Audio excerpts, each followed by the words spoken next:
We do the functional medicine with the functional neurology. So we offer both. With GI type stuff, functional medicine helps a ton of them, right? A lot of them. But there are a certain population where maybe there's a neurological connection with it.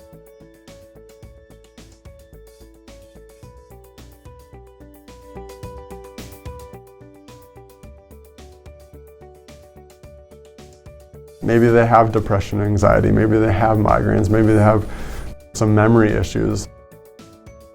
Maybe they have brain fog, mental processing speed's an issue, decision making's an issue. Maybe they have chronic pain, whatever it is, maybe it's a neurological connection to that pain.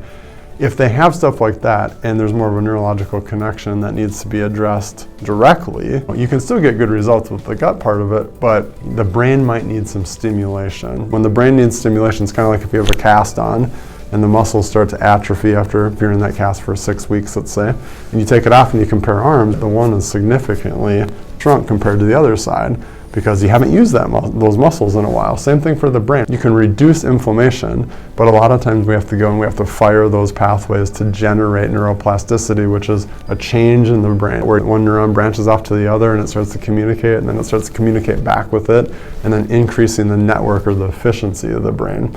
That's what we try to do, and then that information can further go into the gut to control some of our vital functions. So there's always, like in movies and stuff, you'll hear, we only use 10% of our brain, or you always hear that stat. Well, that's not true, because if you don't use it, you lose it, and that part would just be gone, right? But 90% of our brain function is used to fire down to like the brainstem to regulate automatic, autonomic systems. Is my heart beating? Am I digesting food? Am I breathing? You don't have to think about those things. If I take something in that's toxic, will I throw it up?